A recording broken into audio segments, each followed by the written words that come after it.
অসুর মানেই কি খারাপ? যদি বলি, হিন্দু পুরাণে এমন এক অসুর রাজা ছিলেন যার সততা এবং দানে দেবতারাও ভয় পেয়েছিলেন, আর তাকে রুখতে স্বয়ং ভগবান বিষ্ণুকেও ছলনার আশ্রয় নিতে হয়েছিল। তিনি হলেন ভক্ত প্রহ্লাদের নাতি, প্রবল পরাক্রমশালী রাজা মহাবলী বা বলিরাজ। তাঁর রাজত্বে কোনো চুরি, দুর্নীতি বা দারিদ্র্য ছিল না। তাঁর ন্যায় বিচার এবং ক্ষমতায় তিনি যখন স্বর্গ, মর্ত, পাতাল জয় করে দেবরাজ ইন্দ্রকেও সিংহাসন ছাড়া করলেন, তখন দেবতারা পড়লেন মহাবিপদে, ছুটলেন ভগবান বিষ্ণুর কাছে। কিন্তু বিষ্ণু জানতেন বলিরাজ পরম ধার্মিক, তাই তাকে যুদ্ধে হারানো অসম্ভব। তাই ভগবান এক ছোট্ট বামন ব্রাহ্মণের রূপ ধরে বলিরাজের অশ্বমেধ যজ্ঞে পৌঁছলেন। দান হিসেবে চাইলেন নিজের 3 পা মাপের জমি। গুরু শুক্রাচার্য রাজাকে সাবধান করেছিলেন, কিন্তু দানবীর বলিরাজ হাসি মুখে কথা দিয়ে ফেললেন। আর ঠিক তখনই ছোট্ট বামন এক বিশাল মহাজাগতিক রূপ ধারণ করেন, যাকে বলে ত্রিবিক্রম রূপ।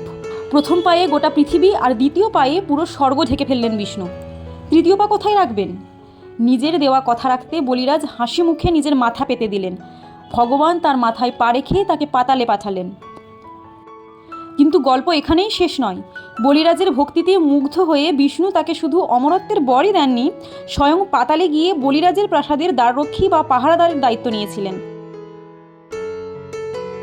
আজও কেরালায় ওনাম উৎসব এবং দীপাবলির সময় বলি প্রতিপদ পালিত হয় এই পাতালে যাওয়া মহান অসুর রাজাকেই পৃথিবীতে স্বাগত জানাতে।